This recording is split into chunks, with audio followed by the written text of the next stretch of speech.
Guerre Russie-Ukraine, où en est-on avec l'envoi de troupes au sol de Macron? Dans la guerre qui oppose la Fédération de Russie à l'Ukraine depuis le 24 février 2022, les pays de l'Organisation du traité de l'Atlantique Nord OTAN soutiennent financièrement et aussi par l'envoi de munitions et d'armements à l'Ukraine. Mais depuis le 26 février 2024, le président français Emmanuel Macron veut franchir le cap de ces soutiens qu'il juge insuffisants pour vaincre la Russie de Vladimir Poutine. Il propose l'envoi de troupes occidentales au sol en Ukraine en renfort aux combattants ukrainiens.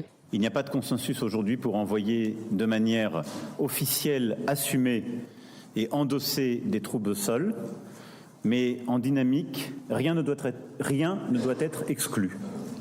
Nous ferons tout ce qu'il faut pour que la Russie ne puisse pas gagner cette guerre. Mais la Grande-Bretagne, l'Espagne, la Pologne, l'Allemagne, la Slovaquie, membres de l'OTAN, n'adhèrent pas à cette idée, même pas les USA, premier fournisseur d'armes à l'Ukraine. Piotr Tolstoï, le vice-président de la Douma, la chambre basse de l'Assemblée fédérale de la Fédération de Russie, lui est plus que menaçant à l'endroit des propos de Macron. On s'en fout de ses limites, on s'en fout de Macron, de ce qu'il dit Macron, on s'en fout de limites de Macron et on va tuer... La France reste une puissance nucléaire, vous l'avez en tête. Tout à fait, avec 200 missiles. On va tuer tous les soldats français qui vont venir au sol ukrainien.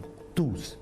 Parce qu'aujourd'hui, il y en a, durant le conflit en Ukraine, 13 000 mercenaires, dont 367 Français et dont 147 ont déjà tué.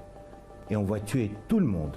Vous inquiétez pas. Le chef d'état-major français Pierre Schill affirme « L'armée de terre française se tient prête, mais en face de lui, Cyril Hanouna, animateur et producteur de télévision français, est prudent. Les grandes puissances mondiales ne feront rien pour aider la France dans le conflit avec la Russie. Un imbroglio qui plonge une partie de la population française dans la confusion. Jusqu'à ce que nous mettions sous presse, aucun militaire de l'OTAN, encore moins de la France, n'avait été officiellement signalé au combat en soutien à l'Ukraine. APRA, Agence Presse Radio et Audio.